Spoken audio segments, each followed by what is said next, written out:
All right, welcome everyone to the 90 Degree Show, Volume 15. This is the last 90 Degree Show of the 2018 season, and we got a full deck, as you can see.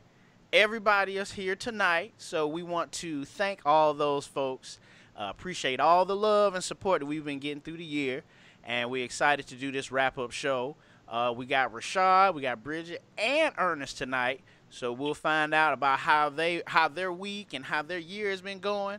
So let's go ahead and kick off the show so we can get all this out the way. All right, y'all, here we go.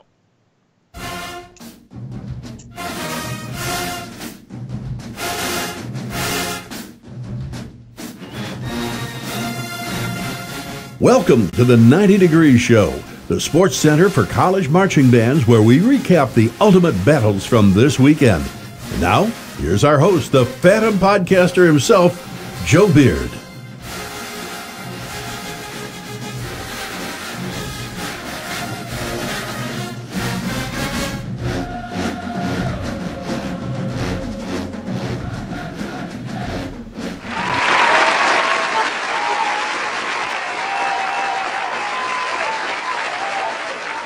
Yes, welcome. Hello, everyone, on the 90 Degree Show. I'm your host, Joe Beard. Happy to be of service for you tonight. Welcome to everyone. If you're listening on the internet, iTunes, YouTube, wherever you are on the interwebs. If you decide you like the show, then go ahead and hit the subscribe, hit the like, hit everything that y'all know y'all supposed to do when you support people on social media. So I'm interested and having a good conversation with the folks tonight. I know we want to hurry up and go because the national championship is on, and Bridgette is from Alabama. As y'all can see, Bridgette got the Alabama. Okay, she's from there, as you guys know. So we also want to say thank you to her because this is 2 years in a row now that Bridgette has been on the show with the national championship. This happened. 2 years. Yeah, 2 years. Right. And Alabama was in it. So, we appreciate you, Bridgette. Good looking out. So I'll go ahead and start with you, Bridgette. How are you doing? How was the end of your 2018? Hey, everybody. Sorry, I've been kind of ghost for a little bit. End of 2008 was pretty cool. We had a good time. End of 2008 is what I said, Rashad. Yes, end of 2008. So you're taking it back. I have to go wait. Yeah, I know. I said 2018. 2018, the end of it was amazing. I'm going to take these headphones out because I got an echo. But it was pretty amazing. I ended the year at Midwest Band and Orchestra Clinic. Shout out to all the directors who came through. I met a lot of people. So there's a consortium of HBCU band directors that met, and they invited in the high school, secondary directors this year. So shout out to Thomas Warner Jr., also known as TJ from North Carolina A&T, who's the president and who is really making some great strides there. The meeting was outstanding, kind of prepping for some things this spring. So we had an opportunity to do that. And thanks to this show, I almost got jumped by the Southern band folks. Southern think they gangsters. The show's gonna have to hire me bodyguards if I'm going to Midwest from now on. Yeah. But, I'm gonna have to call some names. There's these band directors from Baton Rouge, Javon Pollard, who think they gangsters, try to roll up on me today like my comments about Southern. They said, you Southern's biggest haters. But no, we had some good conversation, though. We came to some good understanding. All the Southern people who I had opportunity to meet rather. So I had a chance to sit down and talk to some Southern alumni, Javon and Iron and some others, and then sat down with Kendrick, and Brian Simmons and some of the really good guys in the business. We were able to really talk and come to some understandings and get to kind of know the programs differently. It's really different when you get to sit down and talk to people to kind of figure out what's happening. We have opinions from the outside, but when you talk to people, it really brings enlightenment from both sides. So I really appreciate the chance to talk to those guys. It was pretty cool. Midwest was fun. It was like college days, like staying up 3 o'clock in the morning, getting up on conference day. It's really a cool thing. So if you haven't been and you're a band director, then make your way to Midwest. But again, shout out to all the people I met, Dr. Rodney Chisholm from Jarvis, all the people that I met at Midwest. Big shout out to you. Thank you for watching the show, supporting, because a lot of people knew about the show, obviously, because I almost got jumped. 5. So shout out. But that was the end of my year. So yeah. Sorry that went on kind of for a second, but I had to get that out. No, that's cool. I saw the picture you took with Stillman's band director. I hadn't seen him before. PJ, that's PJ, yeah. PJ Howard. So I think we had a really good representation. I'm like all tongue-tied. I'm trying to watch this game and talk, and this is not working. I got to turn the TV on for a second. But we had a good representation of band directors from the HBCU. So I know we had Prairie View, Arkansas, Pine Bluff. Let's see. I hate doing this because I'm going to miss somebody. A&T. Like, really name the bands. They were basically there and represented in some way format. So it was really great to kind of see those guys and directors. But yeah, I had an opportunity to meet Talladega's entire staff. They have the band director. Shout out to Prof Bonds. But he also has like 6 assistant directors. All of them were there. So all the outside schools, was kind of represented. Miles College directors didn't come through this time. Shame on you, Snake. I was just about to ask you if your Miles crew came through. Nah, they tried to jump me that one year and ain't been back. They came 1 year to get me and they ain't been back. They told us, so we're going to TME. I said, oh, okay. They came for the same purpose. But no, most college staff wasn't there this go round. In their defense, they was probably preparing for California though. So, yeah. Well, not really. We gonna just say they're scared. They were just scared. That's all. No, they're not scared. They my people. I understand. One thing I do like about it is you really get to know people when you do the conference. Like, they become family actually. Like the Southern people, as much as I kind of go on them, they like family now. They like cool. They real cool peeps. And we still philosophically differ on some areas, but it's all good. So yeah.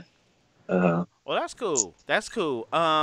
It was exciting to see your pictures and get a hold of everybody, because it helped, because I was able to meet Snipes and Brother Wright and Pedro Ori, I believe, from who's Pedro Ori? From Bethune-Cookman. What's that? Yeah. The percussion, the percussion instructor. He's actually from Mississippi.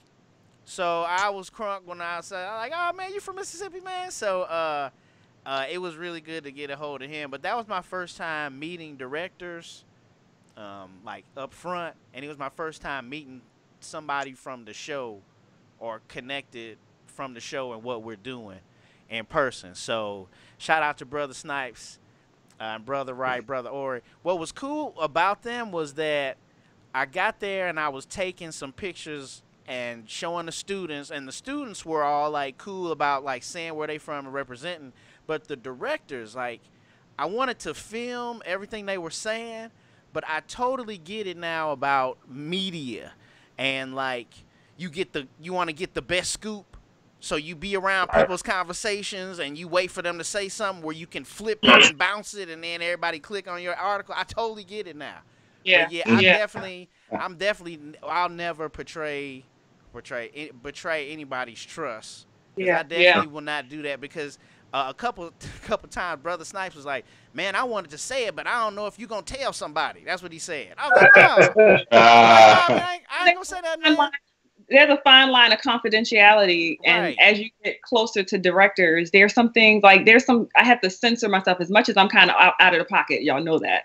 I censor a lot of my comments, and I never say things that reflect what directors have directly said to me, because it puts them at risk, put their job at risk. And there's some things that they can't say. I can say it because I ain't on staff no more. If I was on staff, my conversations would be a little bit differently. So the one-on-one conversations that I've had with Snipes and Kedrick and some others, there's some things and Mr. Miles, there's some things that I just can't say. And you're right, there is that level of media censorship that you got to be really careful of, because you want to turn the camera on like, oh, let me get the word, but then you can't really do that, because they're talking to you one-on-one. They're human, they're one-on-one. So, and it's good to kind of be able to see that side of it. I'm glad, Joe, that you had the chance to see that side of it at the Rose Bowl, because it's awesome when you can sit down with directors and really kind of hear their heart. It gives you a different perspective on their programs.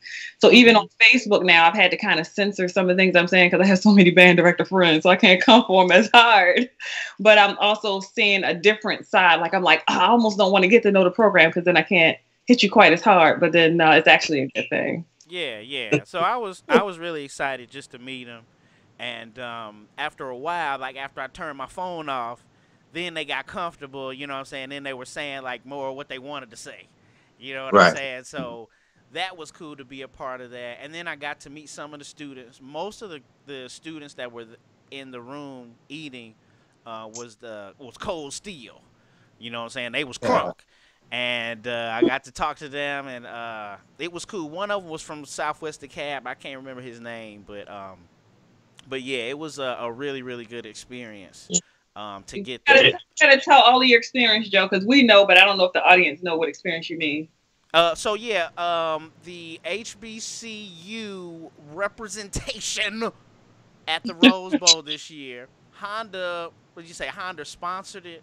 Honda was a major contributor this year, and last year, as us band heads know, our Honda Battle of the Bands was last year. So hopefully, I guess that's the last one. I guess we don't know. But what they did was they had the directors take a select group of their students, and they went to march in the Rose Bowl parade, and they also got a chance to go to the game afterwards. So Brother Snipes hit me up. He called me like 6:30 in the morning because, you know, he's still getting used to the time. So when he got here, and Brother Wright was here, so Miles, A&T, Bethune-Cookman, Hampton, Tennessee State, Prairie View, and then Alabama State brought their whole band. So they were there. Yeah, Alabama State, I believe, brought their whole band. Oh, yeah, they were in the parade. That's right. Okay. Right. And then Florida A&M was here as well. So the cool thing about FAM, I was with my family, so I didn't get a chance to see them, but they went to a high school, I believe, in Santa Monica, and they did like a seminar or like instrumentation where they played and probably had some of the students go out there and show some of the younger students things about the instrument and stuff. So that was really cool. They got a chance to, you know, interact with the community and probably do some recruiting, you know. So that was cool. And then they did their thing as well. I didn't get a chance to see them. But I drove down after the game, that whatever it was that New Year's Day. I drove down after the game and then met them up at the hotel. The hotel was feeding everybody, so I got a chance to go in there, take pictures. It's all on Facebook and everything. He got to go eat. You got to go eat a little something. You know what I'm saying? But the really dope part, and I took some pictures of it, but you know how when in sports, everyone like signs each other's jersey or they sign each other's shoes and they give it. Well, the drummers took off all their drum heads and they walked around and had everybody sign them. So I thought that was so dope, man. Like to see that in person. So I got a picture of Brother Miles and Brother Wright signing like a drum head, and I signed Brother Snipes' drum head. You know what I'm saying? So it was just a beautiful experience. And get the folks, you know what I'm saying? It was really cool. You know what? I like the fact that it was an outstanding show of unity. So in HBC, we have a lot of rivalry. Everybody battles, especially the drumline battle thing is like really serious. But you know, the section battle of the bands, But it's so good to see the show of unity. Like that was such an awesome opportunity for all the directors. But it's good for the kids to see that too, because kids don't understand that directors are friends behind the scenes.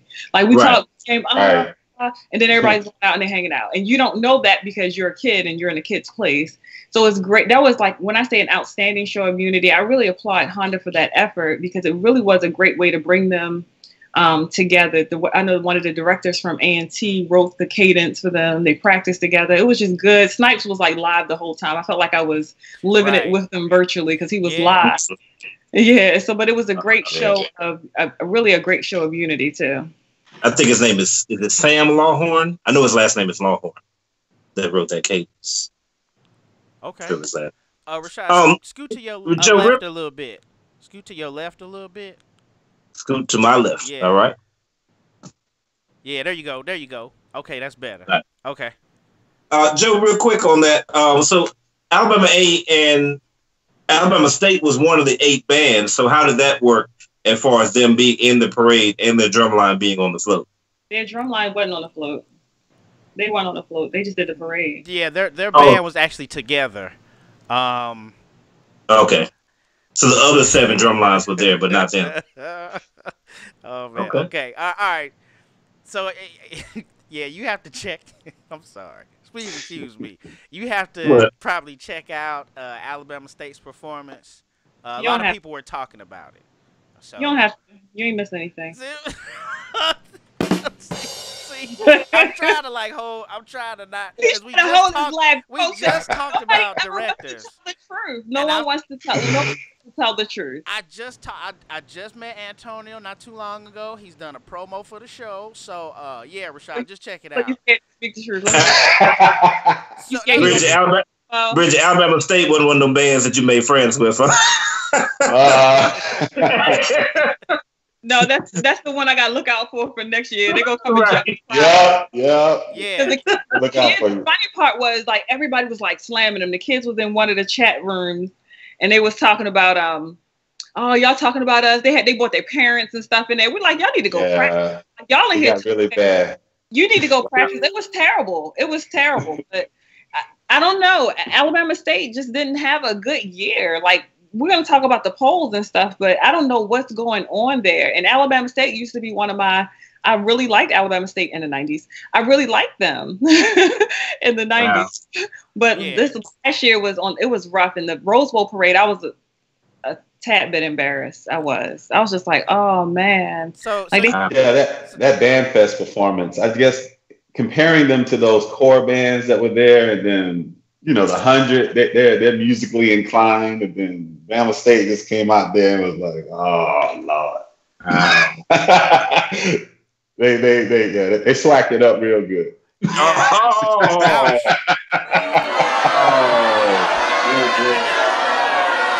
Nah, man. So I mean, yeah. So you have to excuse me when you said that, Rashad. I just assumed that you saw them. A lot of people have posted it on their Facebook page. I think like Eddie from the 50, Meet Me on the 50 has each individual performance. He posted the video. So when you said that kind of, it just made me chuckle because I was like, oh, you didn't see it, huh? And then, so yeah, I just thought that was funny. All right. Showtime Web has good footage of the parade too. That too, yeah, he does. All right, so let me get away from that. So yeah, check it out, Rashad. Joe, please give a shout out to Dr. Rodney Schultz. He's in the chat room cutting up because he missed his shout out. Shout out to Dr. Rodney from Jarvis Christian College. Hey, thank you for watching the show. I see him in there. Thank you, sir. Definitely get your information so we can chop it up with you. We're definitely looking to chop it up with all the directors. Speaking of which, we will start that season next week with the show style radio guys. So that would be Adrian, Travis, and Marcus. And so you guys will learn. I'm just getting a little teaser out there. You know what I'm saying? So Showtime, I'm about to say Showtime Web, but Show Style Talk Radio, and really excited to talk to them. All right, and that'll be next week on Chopping It Up. All right, so yeah, that was, I guess, a long way. So Bridgette talked about her year. I ended my year with that. Rashad, how was your end of 2018? Anything that you do? And then I ask you, Ernest, to wrap up. We'll take the first commercial break, and then we'll get into the poll. So how was your 2018, Rashad? So, as the year comes to an end, things for block bands slow down quite a bit. Generally people are not purchasing the drum heads and things in December. So the focus has been a lot more on color commentary for the last couple of months here. And things have just been going great. One thing that we did is we started adding some people to help us behind the scenes to kind of, promote some things and give us some guidance. Like, well, what do you think about this? So that has helped out a whole lot. Kenny Miller, as a matter of fact, one of your regular fans, who's probably in the chat room right now, is actually part of that as well. So he sees me twice a week, generally. I guess he struggles through seeing me twice a week. But that's been great, man. We reviewed Bumblebee, which I hated, Aquaman, which was amazing, Spider-Man Into the Spider-Verse, which was great, and then a whole bunch of other stuff that wasn't so great. So it's been a really good time. Our subscribers have been going up. Our views have been going up, man. So we've changed our format a little bit. Instead of promoting long shows, we've been dividing our shows up and, putting out like 15. Like we'll do one long show, but then we'll divide it up when we put it out, right, so that people can actually just listen to what they want to listen to instead of having to struggle through, different parts. So it's been a lot of fun, man. I'm looking forward to 2019 growing even more and for things to start picking up. I already started getting some messages from Block Band today. Got some requests for some music. So, hey, we're going. Hey, Rashad, somebody in the chat room want to know how was Creed 2? Creed 2 was okay. I actually watched Creed 1 in preparation for Creed 2. I had never seen it before. And Creed 1 is now my favorite movie of all time. That thing was amazing. Creed 2 doesn't live up to that. It's a good movie. And the action is amazing. Like when Drago's son is punching the boy, I'm in the movie theater ducking and dodging myself, man. But it's not quite as good as the original. Okay. Good movie, though. Good movie. All right. Well, that's outstanding. Yeah, you guys check out Color Commentary. That's really cool, Rashad, what you're doing. And Ernest, how was your 2018, man? And how is Block Us Up Band Blog doing? Oh, man, we're doing great. We're officially 2 years old now. Every Honda, we grow a year. So, yeah. I started this thing, man, reviewing the Honda performances just 2 years ago, and it's taken off, man. We do articles at least 3 to 4 a month, and our subscriber, our views, our readership is increased. People call me all the time about my articles and reach out to me, and it's just been blowing up, man. It's been doing really good. I'm doing a lot I've been doing a lot of articles lately. Haven't been able to do much interviews, and for 2019, we're going to increase the amount of interviews. So we got some really interesting interviews lined up with some college band directors. So watch out for that. And of course, all our content is readable. So we're trying to increase that. We're getting people reading more, and it's been great, man. I've got some other opportunities that's kind of spanned out from the site, and I'll be talking more about that in 2019 as the year progresses. So it's been a great experience, man. And we ended the year well. In my family, we do New Year's Eve. We had this tradition of doing a crab crack on New Year's Eve. So we had our crab legs and blue crab and all that, man. We had that going on New Year's Eve and end of the year with some champagne. So, yeah. That's cool. Hey, Ern, could you back away your camera, push your camera back, son? Let me see. Sure. Is that cool? So we can the greatest president of all time. You know what I'm saying? I had to represent. Yeah, that's man. Right. Shout out to number 44. We miss you, sir. We miss you, bro. You did a great job. All right. Well, that's pretty good. Well, I'd say, I am thankful for the 3 of you. I appreciate them. Give you guys a round of applause for helping out doing the show this year. This was our first year, of course, doing the format on our own with the visual and, broadcasting live to YouTube.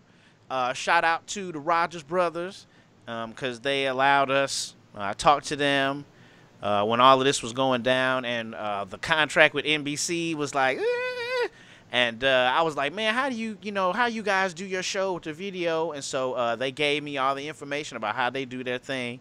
So we've adapted it ourselves here at the network, and it's worked out pretty well. So shout out to them, and I'm really excited just. Before we go to our first commercial break, the support that we all have for each other, like Garrett, Gerard, Howard, Killer Kev, Showtime Webb, and then it goes all the way like Eddie Meet Me on the 50, Rogers Brothers, Christy. I mean, you guys, all of us are definitely very supportive of one another. Absolutely. So I think that's really cool. The only time I did see a little bit of something was somebody said, well, I don't need to blow that out. But it was something about. You started it now. I know, right? Well, I don't know, y'all. And this is, I guess, this is a recap of what happened this year. Did you guys hear something about? It was a little small beef in the videographers.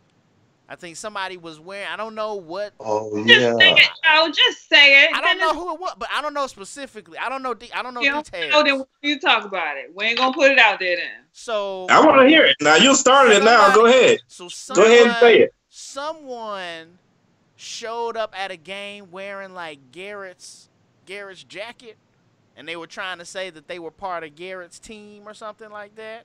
What? Yeah, he actually was doing the interview one time, and he said that he doesn't give out like the air shirt. Like, yo, man, can you get us a shirt or something like that? He's like, nah, I don't give them out because people kind of use it to get in the games. So I don't know if anybody in the chat room remember. I don't remember who it was, but I remember there was a little small, like, hey, man, you know what I'm saying? And I guess they talked it out. I think they hashed it out.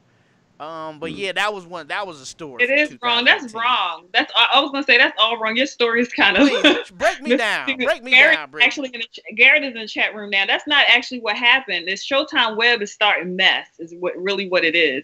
And his camera got moved. You don't show up to anybody's game and just start filming their band without getting permission. And especially if you're on Southern's territory, home team has the advantage. I mean, that's just the bottom line. So Showtime, where, he kind of stealth. Nobody knows who he is, or at least I don't. Nobody knows. He don't show his face, but I think his cameras got moved to end up in a police station or whatever. So he's mad. So I think a big part of that is a part of the beef. But, I appreciate Garrett. Shout out to you because of how he's handling. He's not being messy. Showtime is being messy. This boy is girl, whatever you are, posted. Are you serious? It's a hot mess. So since you put it out there, you told the story wrong. We're gonna get part of it right. Thank you. Garrett, you can tell me if I'm kind of in touch with that. Garrett's handled kind of well, but he's been doing like clips and talking about the man, and it's petty. It's really stupid. But the whole thing is, if you're a media team, really it's super disrespectful to go and start filming people band without talking to them. Let's be honest. They have rights and they can deny you. So talk to the directors, and you definitely can't set up cameras in front of somebody's band at the home stadium and think it's okay. I don't care who you are. So I think that's partly I think it's partly it. Somebody said if Showtime did it was hilarious. I don't think it was funny. I don't. That's just me. Well, but I appreciate that. Because I had no idea what anything was talking about. I had no idea what was going on. So I'm glad that you got it straight. The reason why I brought it up was just because that was one of the stories of the year. But I thought it was way more light than that. Like, I thought it was like they were, like, joking. That sounds serious almost. Like, he kind of showed up on the... So, yeah, my bad. If I would have known that, I wouldn't even have brought it up. Yeah, no, Garrett said I'm correct. He said I'm correct on what happened. Wow, okay. Well, hey, y'all heard it here first. All right. So hold on. Let me get this right straight, man. So you can't record at anybody's games anymore? No, I don't think it's that. I think there's some common courtesy. Like, I wouldn't walk into your house and start filming you and your family without having a conversation or at least introducing myself. So he set up the cameras. I think it was like right in front of their dance line and stuff too. No, I'm taking them joints down too. As being a person who was on the staff at Morgan State, if you came up and we saw some cameras, we're taking them down if we don't know who they are. Period, point blank. Because if you're a part of the university media team, you've talked to us and let us know, especially if it's right in front of our dancers. There's some creepy people out here. So his cameras got taken. They took him to the police station, or somebody took him to the police station. But he's mad at Garrett, I think, because he thinks Garrett did it. Which there's really no hardcore proof. But when I say this boy is big mad, he's big mad. He's doing like real petty stuff. Wow. Well, you know what's funny about that is, as far as even with us doing like interviews and all that stuff here, there is like a protocol that you usually have to follow. So usually when I'll say someone, like let's say Ernest, for instance, I'll say, Ernest, can I get with you and do an interview? Well, depending on the layers of his company, sometimes I talk to people and they'll say, okay, yeah, please get in contact with my so-and-so person, and then set up everything through them. So there is usually, and I've seen that with the cameras or any media event out here in California, I actually have to go and get some type of pass to actually be or set up anything. Yes, press pass. So he probably thought like, oh, this is all good because you probably go to some school and you can just kind of maybe set up or do whatever you want. So he probably just wasn't prepared for that. But yeah, man, yeah, y'all can get over that. Don't be mad, Showtime. That's just business. Shout out, I mean, really shout out to the jukebox team. They handle it. They do some good. I guess, jukebox team and A&T team have to have the two best media teams in HBCU bands. They really do some good work. Yeah. So, and they have to control their story. They have to control their narrative. That's what I like about them. Like they're putting out what they want you to see, what they want you to see, and that's a good thing. You know, you have to be able to control that. So the I hate to call them the renegade teams that's out there. Like you're doing some good, but get permission. I would have to disagree on the best teams, though. We all know that Alcorn State has the greatest media team of all time.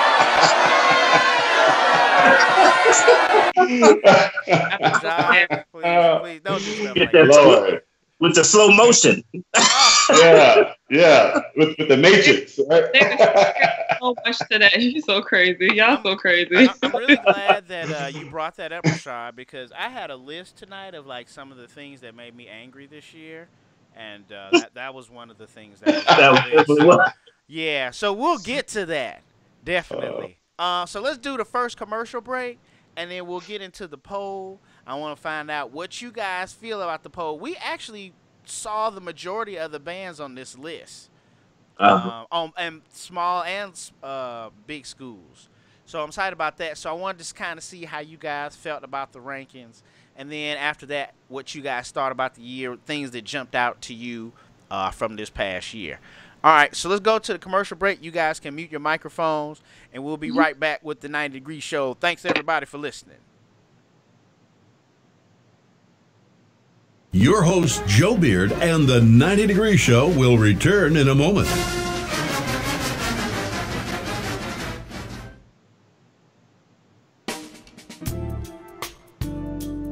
Band directors, have you ever found yourselves in this situation? Showtime is quickly approaching. Your budget is quickly disappearing. Your music choices are narrowing. The equipment condition is wearing and your stress level is mounting. Stop what you're doing and contact Block Band Music and find out how we've got you. Check www.blockbandmusic.com, providing music, equipment, gear, and accessories to show style, core style, and traditional bands worldwide.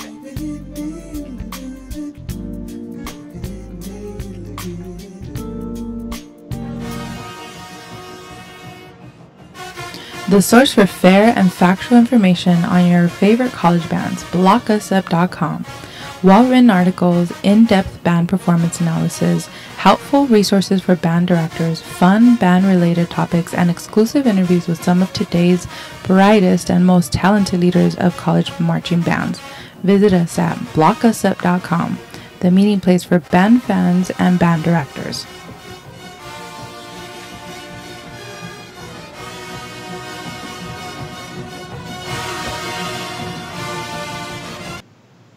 Hello, this is Professor Snipes of the Miles College Purple Washing Machine. You are now listening to the 90 Degree Show here on the Marching Podcast Network.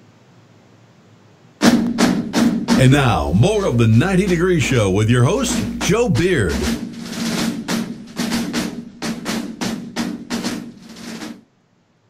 All right. Welcome back, everyone. And we are ready to dig into our final poll analysis, if you will. I have the link to the discussion in the episode description down below. You guys can click on that and open up the ESPN Band Blog for the Undefeated HBCU Band College Poll Rankings, or whatever the title is, okay? And their last year, when they started this, we talked about it last year, they had Dr. Julian White, who was the emeritus at Florida A&M. They had this year. I know they had Harold Horton from Jackson State and from Virginia State. They had some other directors on there, but they had a list last year of who the judges were. Right. And I remember we talked about it because one of the judges didn't march in an HBCU, but everybody was like, "Oh, it's okay," but adding credibility, blah blah blah. I don't know. Band director from LSU. Yeah. Yes. So I don't know who the directors or who was on the poll this year. They just said that they added the dude, the rapper. I forgot the dude name. The rap, y'all don't remember this? The rapper, get out the way, get out the way, get out the way. Yo. There better not be any rapper on this poll. You don't, come on, man. Y'all still don't know that song? Win. No. Start chasing the bucks. Joe, you making up stuff. You making up stuff tonight. You done made up I'm telling you, this tell me you making up something else. Let me see what you got on here. I'm reading it now. It's a little. He said that several months ago that they added a rapper on there. Yeah, and the dude's song has like these like a horn line to it. Now I don't know if he marched anywhere, but they're like, oh, he's got this HBCU band style in one of his songs, so they put him on the committee. Now I don't know whatever. Yeah, Peete Pablo. It was Peete Pablo. Nah, I'm playing. Yeah. But I was like, all right, fine. So we don't know, but I did see Julian White and Harold Horton. So those two names are pretty good. Don Roberts is on there. He's Don Roberts, right? Supervisor of music for DeKalb County and Drumline Live. Yeah, Drumline Live, right? So it's like they got some names that are like, okay, fine. So then, if you guys check out the list again, you guys can look at the list there. I got the link in the episode description. They have the two separations of large and small. All right. So for the large schools, well, you know what? Let's do the small schools first. We do the small schools first. Yeah, because man, Johnson C. Smith, man, you know what I'm saying? It's still close to my heart, y'all. All right. Is that why you got that shirt tonight? Oh, but yeah. Got my alumni band shirt on. Look at that. Oh, look at that. Oh, I'm excited. So you John C. Smith. You not Jackson State this week? You John C. Smith? Yeah, I can switch back and forth. You know what I'm saying? I'm just so raw with it. You know what I'm saying? I can go East Coast to the SWAC. All right.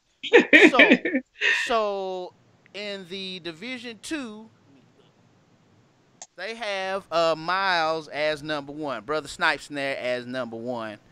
And then they have Virginia State. So what they did was they gave it an overall rank, but you can see that they judged each school based on those 5 categories over there on the right. All right, so what categories on the right? Oh, let me see. You got drum major, drill design, musicality, percussion, and auxiliary. All right. And you see Miles got number 1. They got Virginia State at number 2. So I'll start off by asking you, Rashad, do you like the list? Is there anything that jumps out to you about the list? And, I mean, how do you feel about the accuracy of the list? I'll be honest with you, man. I mean, you said that we saw most of these small bands this year. Maybe it was shows that I wasn't on, but a lot of these bands I haven't seen at all. I haven't seen Kentucky State, didn't see Fort Valley, didn't see Did I see Morehouse? We might have seen, I think I did see Morehouse. Hadn't seen Talladega. I hadn't seen Elizabeth City. Yeah, so I saw Miles at the very beginning of the year, and I could believe that they could be at the beginning, but can I accurately verify that? No. And I know that Virginia State is always a very good band program, but do they deserve to be number 2 underneath Miles and above everybody else? Unfortunately, I can't verify that right now. So I'm going to go ahead and pass. All right. Ernest, same question, man. How did you feel about the small school list? No, I don't agree with this list at all, bro. Besides Miles was the best, I guess, in this category, small band. But nah, man, Benedict should have been over Virginia State because Benedict had a strong year this year, and Kentucky State had a strong year this year. They shouldn't have been way down at number 10. Right. Because they were a lot better than Morehouse and Fort Valley. I mean, yeah. Yeah.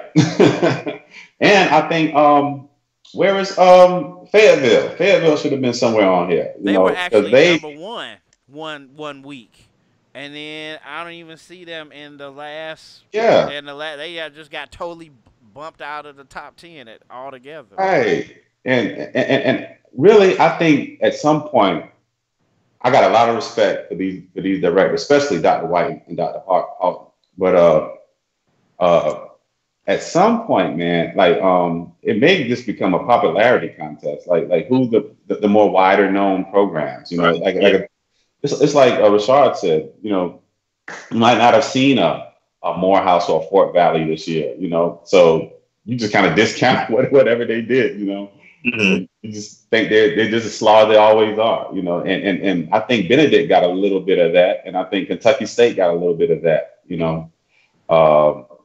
And then, you know, on your preference, you know, I don't think Talladega was a number 7 band either. You know, in this conference, I don't think they should have been way down there. You know, so you thought Talladega should have been higher? Again, I haven't seen them. Talladega, they were good this year.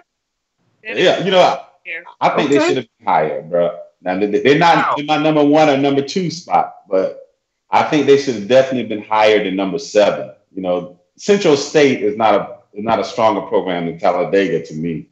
Okay. Neither Elizabeth City State. You know, no matter what they're doing. You know, Talladega can be cranking, and I still don't think those two programs are stronger. As is my opinion.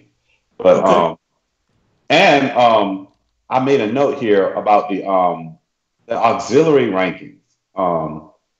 They didn't place Benedict at all in the auxiliary rankings, and I thought they had the best auxiliary when you include the flags in that conference, in that division. But I'm going to hit on this a little later. I think a lot of these, when they said auxiliary, I think they focus more on the dance line. I think we lost them. I'm about to say, yeah, it looked like we lost them. Focus on we lost you for a second, man. You said the auxiliary. You said the auxiliary. What now? When they say the auxiliary, under the auxiliary caption, they focus a lot more on the dancers than they did on the flag line on a lot of these bands, and you'll see that in the rankings in some of these other categories, especially the Division I schools, and I'm going to talk about that a little later, but. Yeah, they focused a lot on no, I'll save it till later, but yeah, whatever band had a better dance team, they gave them the caption for best auxiliary when their flags probably suck or they don't even have flags. You know, some of the bands got better auxiliary scores and they don't even have flags. So yeah. There's some issues there, yeah. Somebody in the chat room asked what footage are they? I'm not sure specifically of the footage, but I know that I'm guessing that it might be the same footage that we're seeing, like from Showtime Web and from the videographers. But it's essentially Dr. White and you know, Brother Horton. So Dr. Horton. So I mean, between them and then the guy Roberts. I guess, you know, this is their analysis based on that. You know, they have their various credentials. And again, we don't know who the rest of the judges were this year. So, and I went back through and looked at some of these bands in preparation for tonight. And yeah, man, Virginia State, I was a little shaky. You know, they weren't on it this year. You know, they should have been at number 2 in this conference, in this division. Yeah, I definitely agree. I was surprised to see them. So essentially, the bands that we didn't see, I went and looked at one of their halftime shows from this year to check them out, and we saw Benedict, we saw Winston-Salem State, we saw Central, and we talked about them on the show rather, and I think we did Fort Valley State one week. I know I saw Kentucky State. And because Rashad had Kentucky State on his list like last year, and I think maybe 2 years ago he was on the list, and I got to check them out. They definitely should be higher than number 10. Yeah, should. Really should. Virginia State, I felt Benedict had a better sound than Virginia State. And, like, let me see. They got Virginia State. Did they put them? They got them as a 4 musicality. So, yeah, they got Benedict higher. But still, they had Benedict's drum majors and their drill design really low. But Benedict, you know, was a smaller school. So, yeah, man, I don't think the Virginia State should have been number 2. I'll tell you that. And I also thought Elizabeth City, I saw a tape of them, and there's like 4 people in their entire band. But they sound, man, I'm telling you, like it's like 6 of them. But they sound like 600. You know what I'm saying? Wow. Great energy. I mean, and then, like, even their formations, it was like a little box because it was just like 12 of them. So it's like they couldn't do much. And they just had like a floating box marching around. But they sounded really good. So I definitely think they should be higher. Talladega, I don't know, man. To me, that's like a disappointment because Talladega, they put themselves and they talk that they're like the upper echelon of all programs. So they should be coming in 1 or 2 on this list because they Talladega, you know what I'm saying? So the fact that they're so low. Oh, that's so much shade. You just threw so much shade. No, I didn't. No, because they are, to me, like, they are like the hottest band. Like the director out there, they got the ISIS videos going on. I mean, they're exciting. They talk noise. So I'm already thinking they're going to be up there with Miles. I feel like that's like their natural rival. So the fact that they're like so low on the list is like, I don't know. I feel like, you know, they should feel disappointed about it. Bridgette, what do you think about, go ahead, Ernest. What you think, man? I'm sorry. Go ahead. I just wanted to jump in on that and say that how did Talladega get second in drill design in this conference? They're number 2 in drill design. Oh, they gave them. Let me see. Yeah, they did. Yeah, they did. So Talladega. Yeah. And Benedict got number 9. If anybody in the chat room, definitely you give us your 2 cents about what you're seeing on this list. But yeah, man, I don't know. I'm a little shaky. Shout out to Miles though. I'm sure that's exciting. For Snipes and them. But Elizabeth City number 2, man. I don't know. Bridgette, what you think about the list for the small schools? So let's talk about the list. Throw the whole list away. That's just me. Hold down list. There's so many. I hate these polls, and I'm going to tell you why I hate the polls. Number 1, have you seen every HBCU band to be able to accurately say that these are the best bands? I'm not just talking about these piss poor video clips that we often get. We get some good ones, but when you hear the bands face to face, it's a totally different sound. It's a different thing. So have you actually been to the school or been to a game and actually listened to the program? No, you listen to somebody's cell phone video, and now you're saying, oh, they're bad or oh, they good. That's not really totally fair. If you're going to do some kind of, you want to be credible, you want to say you're a doctor, somebody, then let's use doctoral standards. What research tools have you used to say that these are the standards? This is what we're looking for. Have you removed all your bias? No, you haven't. I know you haven't removed your bias because Virginia State's on the list, and you're the director emeritus of Virginia State. You can't remove your bias. You have FAMU ranked high, and you are a former director of FAMU when you know it was a slow year for them. So let's be honest. There's so much bias in the poll. Now, I'm not going to shade Miles. Miles had a good year, but what about Stillman? Why Stillman's not on the list? Stillman had a Stillman should be on there. Yes. Stillman should be on there. So, and I'm looking at the list, and I'm looking at the people who's there. Who's the director at Elizabeth City? Is that Jerome Reed? No, it's a lady. What's her name? Gosh. That's Juliet Boykin. That's Juliet Boykin. Okay, so Juliet comes out of Virginia area. No shade. Juliet is a great director. I've been following her. She's my soror. She has a great program. But there are, if you look at this, everybody is connected some way to the people who are on the panel. If you look at it, there's some kind of connections there, unless you just have a program like a Miles where you're just kind of standing out. Miles is like the only clear standout quote smaller school program that's there. But everybody else is some way and somehow kind of connected. It's their former students, somebody you work with, whatever. This is not a fair representation. If you look at this poll for the small bands, this is trash, people. Let's be honest. There's nothing there's nothing accurate about this. So you're telling me Virginia State, Benedict, and Winston-Salem was better than Talladega and Stillman? Get out of here with that bull. You telling me they were better than Kentucky State? You put Kentucky State at the bottom. Did you see Kentucky State? Kentucky had one was strong show that I saw this year. And you talk about dance, I hate dance routines. Everybody knows that. But they got to that dance routine. When I say they sold that dance routine, it was that Battle of the Bands that they did with Talladega. Both of them had really nice shows, but if you didn't see them, you wouldn't know that. So I don't, there's nothing I like. Morehouse is number 8. Come on, bro. We saw them this year. How in the world did they even make it onto the poll? You're grabbing at straws. Like, really, they're grabbing at straws. This poll is so inaccurate in so many ways. But not only that, it doesn't really tell the story of the work that the directors are doing. So just like it does a yay for some of the people at the top, it also discredits some of the people at the bottom, which is wrong, which is what I don't like. Because one, we're the top tier. If you think about marching bands, we're the closest thing you can get to a quote professional marching band. So how do you judge professionals in the business?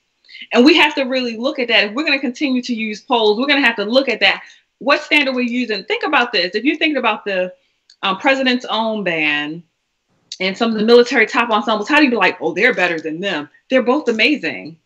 They're really, really amazing. So how do we really set a standard to say, without including all of our bias, all of our thoughts? There's so many schools of thoughts, and the research is just not there to be able to put out polls like this. So I don't like the poll. That's just to be quite honest. And I know some people who created it not going to like my opinion. I don't point because of the words that we're putting on these other programs out there. You did not tell me that they've looked at all of there's a whole list. The Rogers Brother has a complete list in their poll of all the band programs. I mean, down Kohama, whoever they are, community college band.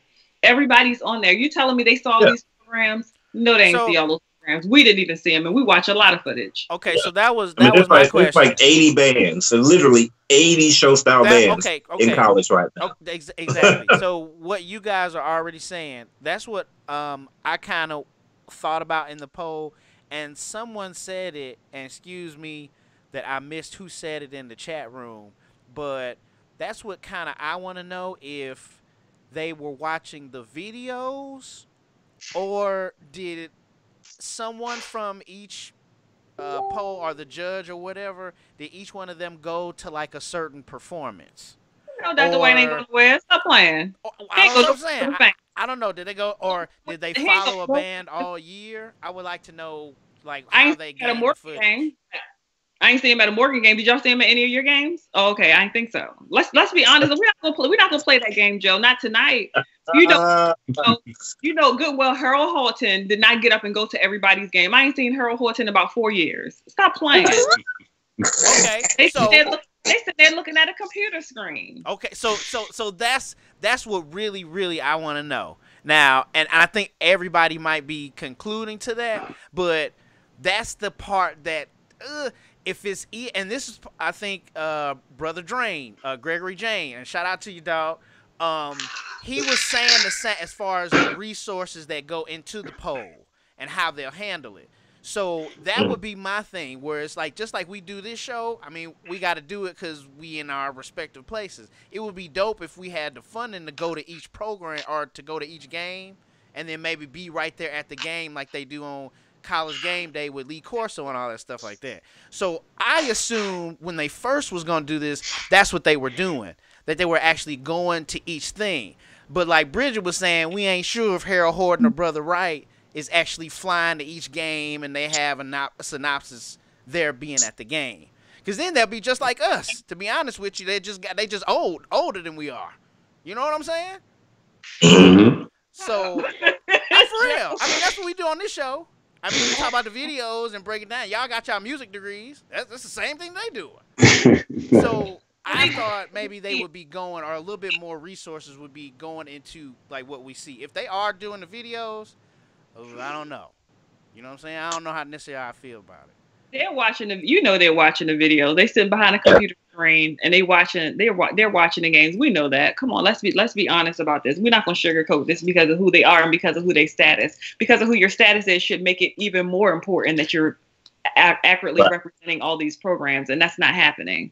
Well, and I definitely believe, based on the conversation that you guys have had, as far as the rankings are concerned, that there is a lot of bias that's going into this. You know, if you haven't seen this school, like I was just saying, like when I looked at the list and I saw Virginia State's number 2, I was like, oh, well, I know about Virginia State. I haven't seen them this year, but I can believe that they're number 2. Like, I feel like some of that type of stuff is happening as opposed to, did you actually see Virginia State to be able to give an actual recommendation as far as where they should be?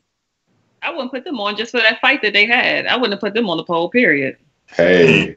With Norfolk this year with Devin Miles. I wouldn't put exactly. I wouldn't put them on the poll for that alone. But once again, you know, that's that bias. That's that good bias that's coming out. We have to be able to see these programs. You know, we kind of talked about that. I talked about that with Southern.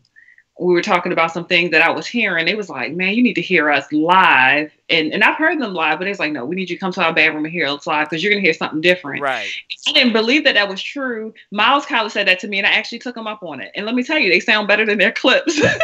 Not trying to be picky, but they do. They really do. When they're live, they sound better because often we don't have the equipment that's necessary to really to pick up all those frequencies. Right. Exactly. We're getting that staticky sound, and what we're getting even on the screen. I'm kind of careful what I say now because I know on the screen we're getting something different. So I've been trying to make it a point to actually see the bands live so I can say definitive. I heard this on the video, but I also saw this live. But we have to be able to view things live. I respect Showtime Webb's opinion on bands better than I would anybody else's point because they're about the only one who's saying everybody more than I would these guys. Right. Because I see a lot. I just hate these polls, and that's Miles College and the work that they did. But it's just it's not good. You know, Bridgette, that is a really good point. For the people who are in our chat room right now, and to the other videographers out there, you guys should put together a poll. Because you are the ones that are actually out there all the time seeing all the bands. That is a really good idea. Y'all should come together and put together the best polls. You've seen everybody. You've seen the high schools, colleges, everybody. Do that. And then put my check in the mail for that idea. Thank you. Right. There you go. Put my check in the mail. Wow, really? So I was going to say the Rogers brothers have a poll for their award show.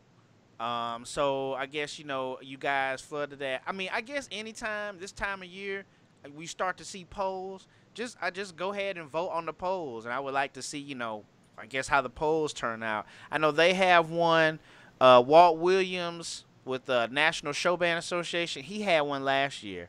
I don't know if they'll have it. I even saw my man Kevin with the Uncut page. They got one. Let's talk about that poll. So popularity polls are so interesting. So Kevin did a poll. And so part 1 of the poll, he just put it up there. And so Talladega went to the band room. Everybody voted. Let's be honest, Talladega, don't do that. That's cheating. And so all the polls, Talladega won everything. Now that's just ridiculous. Like, really? It won everything. Like at some point we was like, do y'all even have that? Do y'all have a media team? How y'all went back to media team? So he had to go back and he pulled it. He called it an unbiased group. He pulled like 15 people from different places, and then it gave more of everybody felt like that was more of a better representation. So if you go to the Uncut page, you'll actually see 2 different polls. But polls it becomes popularity. Just like that thing they do at Honda. They like vote for the best band. Well, whoever has the most fans, they're gonna get the most votes. That's because people aren't really listening for that. They're using their own bias to determine it. Because people don't want to believe that their band is not the best thing ever, and sometimes they're not. So, anywho, are we done with the little bands, the smallest bands round? Yeah, for the most part. Talk about the big. I'm about to say because Rashad just totally, my man just said, I didn't look at that part of the poll, brother. My bad. You know what I'm saying? So it's all good. It's all good. So I'm definitely looking forward to hear your opinion on this next round, brother Rashad. Be coming from me, but y'all really be the one with the jokes. Y'all come from. I don't. No, I am innocent. You are so worse than me. You be low key hitting people. No, coming with I'm too slow for that. You know what I'm saying? I'm too slow. You know what I'm saying? No shade for me. You know what I'm saying? So, really excited. We'll talk about this next group to see what you guys talking about. Shout out to people in the chat room again. Let me just give you guys in the chat room a round of applause. I want to say that probably this is the best part of doing shows live. And I missed out on that, like when we would do our shows, because you guys have been with it, Rashad, Bridgette, where we did last year this live, but year before that, you remember we were calling each other on the weekends and taping it, and then it was like, Joe, we did the show, when are you gonna put it out? And so having you guys respond in the chat room is the best thing. It's the best part of doing the show. So shout out to you guys in there. And when we do chopping it up next week, you guys flood the chat room still and ask if you have any questions for our guests. You know what I'm saying? Just go ahead and throw it out there, and then, you know, I'll be asking it as well. Shout out, what's up to you, Eddie? I just see he just joined. But yeah, let's go ahead and take the next commercial break, and let's talk about the large schools. Now, we like I said, we saw all of these schools. We just didn't see Tennessee State. That was the only school that we didn't highlight this year, was Tennessee State. But everybody else we saw. Did we see Prairie View? Yeah. Yeah, we saw Prairie View, and then you know what? I don't think we saw FAM. I don't think we saw FAM. No, we saw FAM get beat to death by Bethune-Cookman. Oh, the classic tripping. Of course. And I got something to say about that too in relationship to the rankings. Because how FAM is number 9, but they got Cookman. Well, you know, brother White, brother Julian White is on the post, so FAM gonna be there regardless. Even if they get off, FAM gonna be up in there. Whatever, we'll talk about it. All right, so let's go to the commercial, and then we'll be right back. You listen to the 90 Degree Show. Thanks for listening, everybody. Your host, Joe Beard, and the 90 Degree Show will return in a moment. Hello, everyone. This is Joe Beard from the Marching Podcast. Is your school, club, or organization looking for high-quality decorated apparel to outfit your students, staff, club, or team? Tired of the same old boring white t-shirt? Are you in charge of the upcoming fundraiser or special event, but don't really have time to troll the internet for ideas or compare products? SAY can help with design and product selection. We can even assist with ideas on conducting an effective fundraising program. SAY can help you save time and get your message heard. So call 1-800-975-3156. SAY Marketing and Promotions. Give your brand a voice. If you're thinking about buying or selling real estate in the Southern California area, please contact Kevin Peete of RE/MAX Patriots. He will meet and exceed all of your needs. You can contact Kevin at 951-858-5942. That's 951-858-5942. Or you can email Kevin at kpsaleshomes@sbcglobal.net. That's KP, his initials, Kevin Peete, KP Sales Homes, all one word, at sbcglobal.net. Thanks again. You want the best barbecue around? Smokee-O's coming to your town. Ribs, chopped beef, baked potatoes too. Smokee-O's know what's good for you. You want the best barbecue around? Smokee-O's coming to your town. Ribs, chopped beef, baked potatoes too. Smokee-O's know what's good for you. Smokee-O's, come check us out. This is Curtis from 80minutesofregulation.com. From referee's whistle to drum major's whistle and back, your source for sports and marching and athletic music. You're listening to the 90 Degree Show on the Marching Podcast Network. And now, more of the 90 Degree Show with your host, Joe Beard.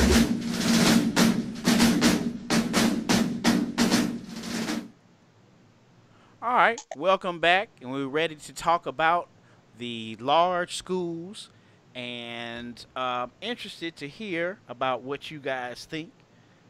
Getting right into this. Shout out to everybody listening. Shout out to everybody watching.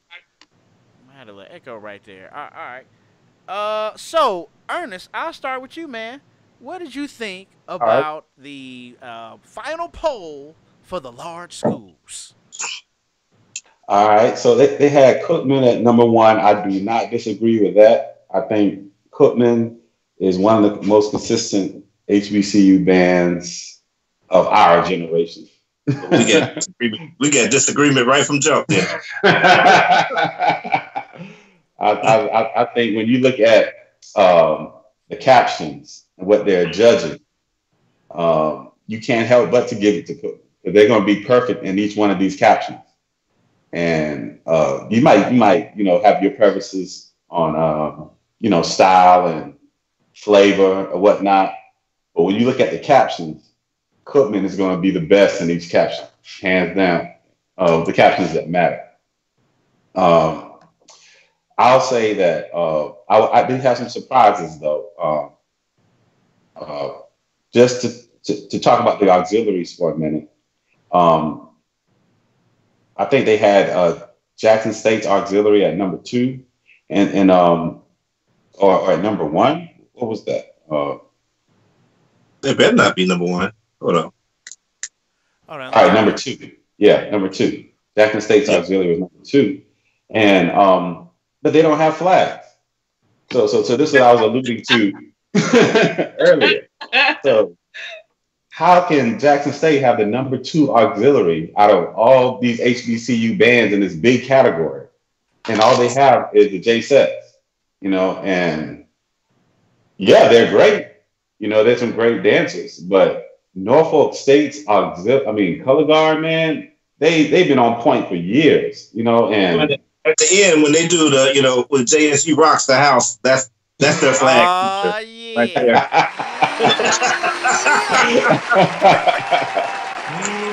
that's the best part of the show. But I have to say, I just really quick, we have to be careful when talking about the sonic boom of the South. Oh, Lord. Because Joe. Hey, Joe, go ahead and mute your mic for us. No. I'll let you go, Ernest. But no, I mean, just I just don't know how. Wow, I'm just speechless when they talk about the boom. I didn't even really know that the boom was judged along with these other bands, because when you're at a higher level, I didn't. I just didn't know. You know what I'm saying? Go ahead and tell them, if you have flag squads, you probably only have flags because you're scared. It's probably what it is. Yeah. We don't fool with flags. So yeah, we just got that out the way. So yeah, Ernest, man, go ahead, man. But yeah, and then I looked at the drill and design caption, and Cookman at being number 1, I would that's arguable too, but I would agree with that because they're so perfect. They're going to be so clean in their pictures and design and execution. But how you got A&T at number 5? For drill and design, that's totally complete track. So that's all we talked about this year about A&T was their show design and how cutting edge they were, and how they're pushing the envelope, and how they're doing this and how they're doing that, how they intertwine the media portion of it, where they have the drones going, and they have the different camera angles and the controversial mic setup, but they're pushing the envelope, I think, in as far as HBCU bands in this new era, as far as media. And their show design has been on point. The This Is America show in itself kills every HBCU show of the last 20 years. That's the best show I've seen. That's a good show. You're right. Right. So how can drill and design they be number 5? And I didn't get that one. You look at percussion. And A&T, they're gonna be out there with the tricks and the antics and flipping the drums and twirling the sticks. But when you get to playing on that head, there's some drum lines down there on this list, and even a few that's not even listed here, like North Carolina Central's drum line, that can play, and the bongos are not even on here. Where's South Carolina State? I mean, when you talk about drum lines, I mean, come on, man. And I'm not being biased because I'm an alumnus, but come on. Not. Well, you know what's funny? You know what's funny about that, Ernest? I'm wondering if there's still an effect of the Honda performances you guys had. Is maybe there's just some hate still out there. Here we go.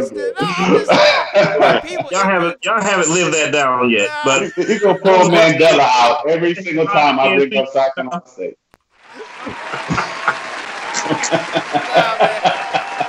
I'm just thinking there's some hate because I mean, yeah, it's like why? Because South Carolina State is not on the list. But you remember they had a good showing at the Battle of the Bands we saw. Y'all remember that, right? What Battle of the Bands? I wasn't on that. Yeah, they did. They were solid. They were solid. They were solid this year. So would you say the Mandela effect hasn't expired yet? The Mandela effect, but my favorite though is Empire, because I watched Empire. I watched the show. And man, let me tell you, Rashad, if anyone actually goes back and listens to that show, Rashad called that one of the worst moments in HBCU band history. We're talking about percussion right now. We're talking about drum line. You're right, man. We need to stop. We need to get off South Carolina State, man. My bad. But it was dope. We're talking about drum lines. And if we're talking about drum lines, I think the bongos need to be on the list. Because they're still one of the best college drum lines to this day, no matter what. And I don't even like drum lines like that. But I have to give the bongos their props. But they're not even on the list. You know what I mean? So that in itself kind of, had me side-eyeing this setup. But I have some takeaways from the general poll. And if you follow this poll or this ranking, you have to conclude then that since it's not the drill design, that A&T's bread and butter is their auxiliary and their drum line, because that's basically what this group of judges gave them as far as being number one in those areas. So, but all we've been talking about was their show design and how innovative it was. So I think I don't think we're the only people that's divided on that. I think the community as a whole may still think that A&T has the better shows out of the majority of our college bands these last couple of years. And then I looked at the DM's caption, and Norfolk State's DMs. I think they are acquired tastes. I like when you I guess rank the college drum majors. On average, I don't think many people would rank Norfolk State's drum majors amongst the top 5. Right. They'll be like Jackson State, Bethune, FAM, anybody. I don't think they would be like Norfolk State. Right. But when you in this setup, when you kind of judging them based on this criteria, and if you look at the caption, what they were judging drum majors on, conducting, patterns, spacing, stuff like that, they probably will do well in that setup. But Norfolk State better than, FAM drum majors, when from my generation, when you think about drum majors, it was Jackson State and Florida A&M.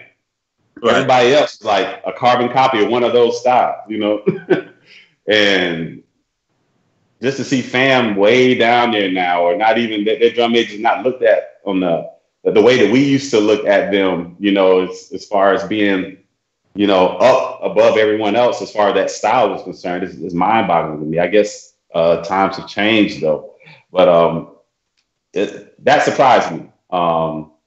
When you look at FAM also, as far as their total performance and how well they did in this ranking, and I think they ranked number 9 overall in the final ranking, and that just proved that I guess they still haven't returned yet,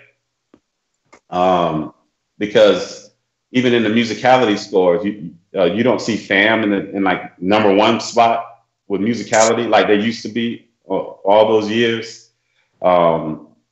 I don't know. When you look at the performance they did at the Florida Classic this year, and you compare Bethune-Cookman's performance in Florida A&M, a lot of people said that Florida A&M had the better show. And this being the final ranking of the year, I thought it would be based off of that show, but FAMU is ranked number 9, Bethune-Cookman ranked number 1, so I don't know how that happened. My personal opinion, I thought Florida A&M had the better show at the Classic as well. So I'm speechless on that. But yeah, I agree that Cookman should be at the number 1 spot, just because I think they're the most consistent band from week to week. And this is how this poll is done from week to week. So week to week, yeah, Cookman will probably rack up the most number 1 spots because they're going to check all the boxes. Are they doing anything mind-bogglingly difficult? No. Are they wowing the crowd? No. They'll wow you with their precision and with their accuracy and with their musicianship on the ballot. But they're not doing anything like the 100 did at the Classic. Something out of the norm, out of the box, wowing the crowd with their performance overall. But I don't really agree with none of the other rankings, but I will agree that Cookman should be at number 1. Well, let me ask you. Well, let me say this. I did see someone in the chat room. I think it's the director, Bridgette, that you had introduced earlier. I'm really bad with the names. I think from Jarvis College. He said in the chat room, another thing about these polls is if you pick one week to look at a band, it might not be fair to that program, because you might catch them on a bad week, versus if you've actually seen that program for the entire year and then give an analysis at the end. Well, you know what? That's why I said I don't know if they did that. I think Cookman should be number 1, because if you look at the polls from week to week, rankings from week to week, I think Cookman was like number 1 or number 2 every week. So if you go week to week, they're the best band, in Division 1. Bridgette, what did you think? Well, you're gonna make me wait to the end on that. So yeah, Bridgette, what did you feel? Is there anything that made you jump out in the large schools? You just jump out the fact that Ernest just agreed that Cookman is number 1. They're number 1 at what? Being consistently boring? They're like the boringest band on the planet. I disagree. Okay, let's talk about it. Let's go through this. So I'm gonna go through this poll. And I'm not gonna do the top 10. I'm gonna go category by category. So they have the top drum major at Jackson State. Okay, I'll give it to them. For sure. Norfolk drum majors don't really stand out to me. Cookman drum majors never stand out to me. Whatever. And any poll that has Alabama State in it this year needs to get thrown out.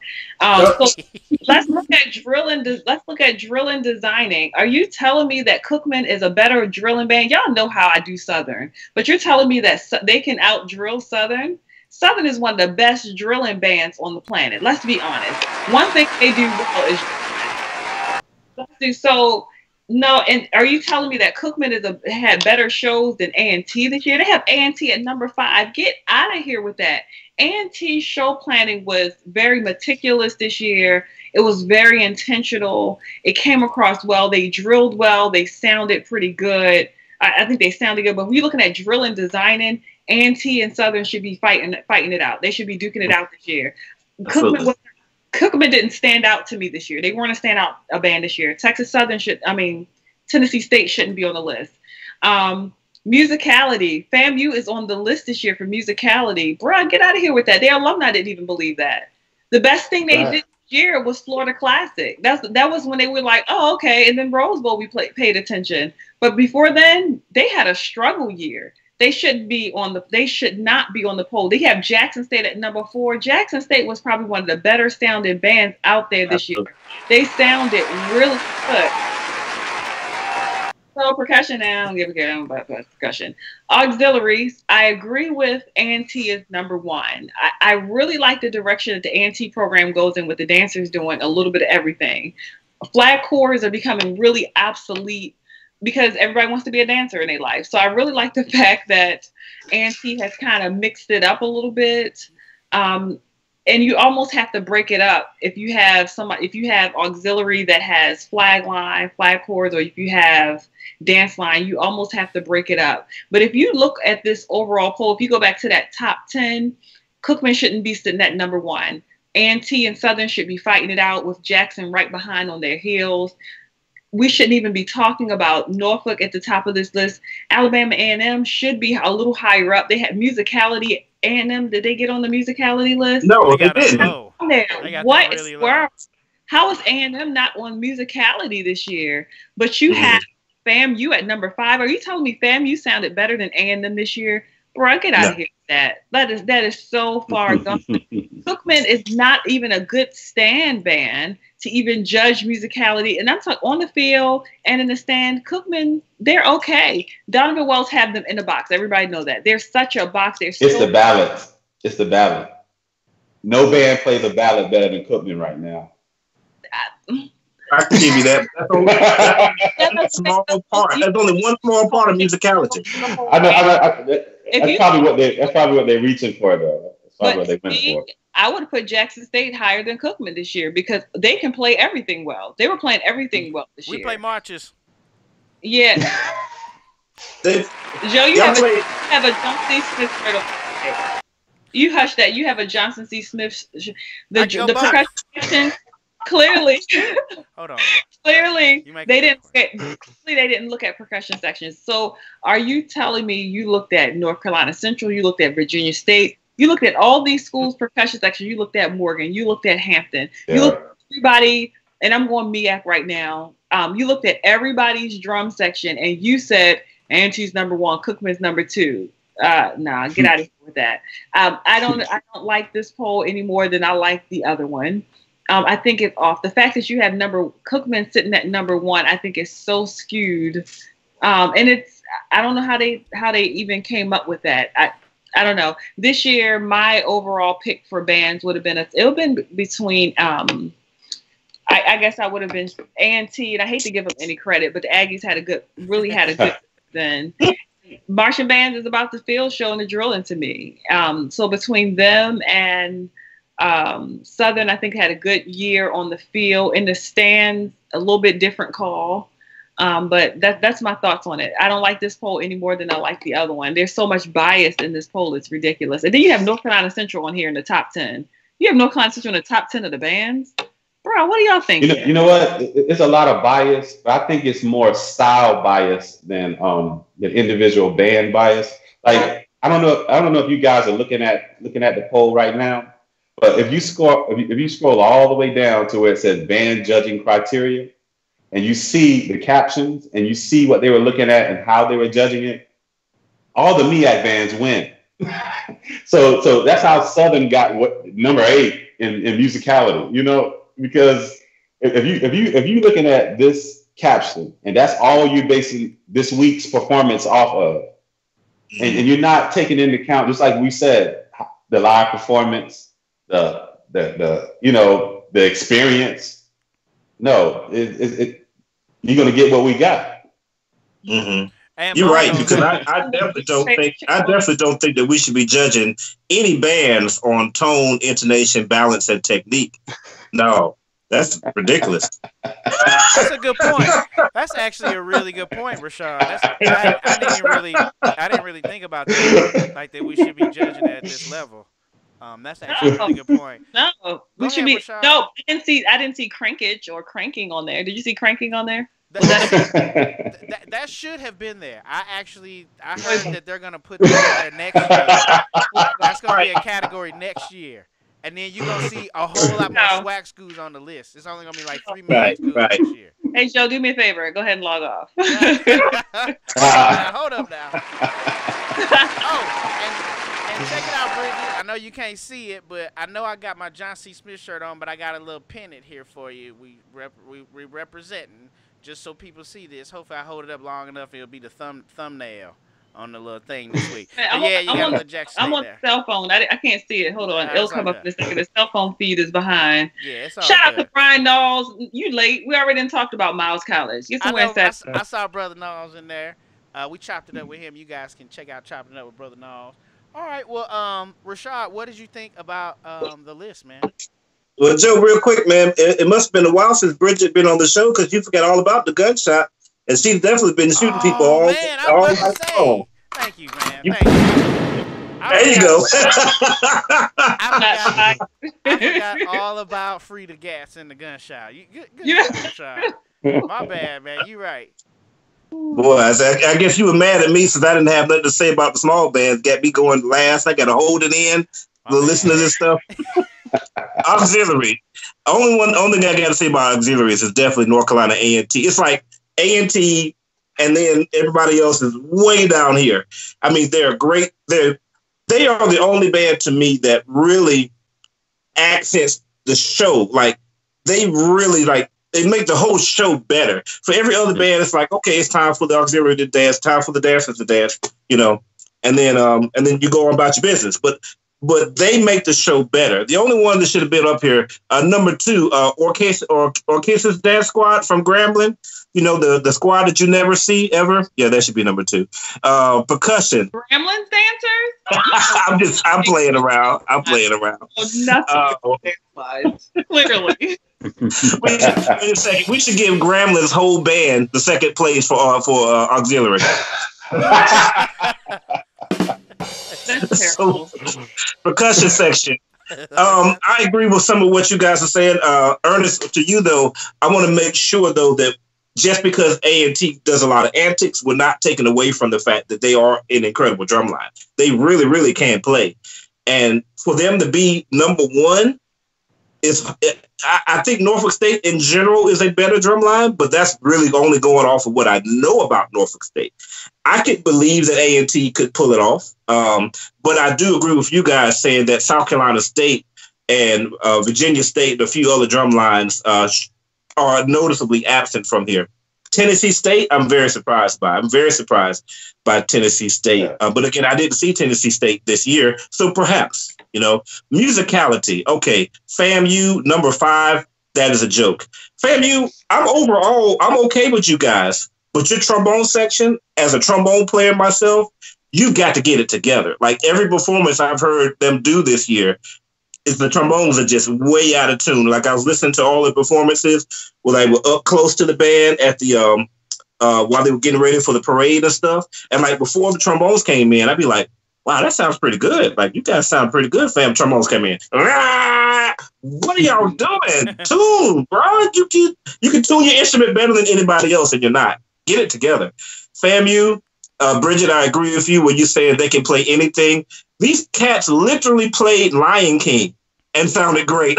They moved Lion King on somebody. Jackson State? Yeah. Yeah. Jackson State literally blew Circle of Life on a band and made them feel bad. And they sound great. Circle of Life is really good. They definitely should be right near the top. Their battle against Southern this year, they get destroyed on the field. They absolutely did. But in the stands, they did edge out Southern there. So Tennessee State, again, I didn't see them. A&T, definitely, I think number 2 would be a good spot for them. And Bethune, yeah, maybe, again, based off of the staying in the box and them sounding really good on those slow songs. Maybe. But drilling design, throw it away completely. This is absolute trash and an embarrassment. North Carolina A&T at number 5.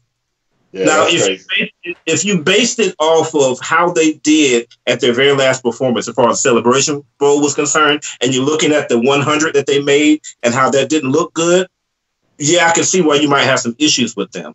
But then look at the East and West Step 2 drill that they did, where most bands go north and south. That was really good. It was really hard to do, and they did a great job. And they made some formations that are interesting and difficult, and they're marching backwards. Like, the level of difficulty means a lot.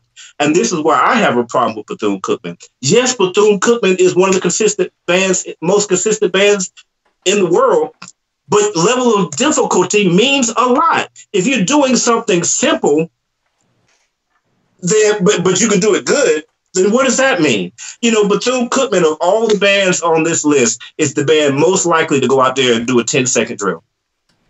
Yep.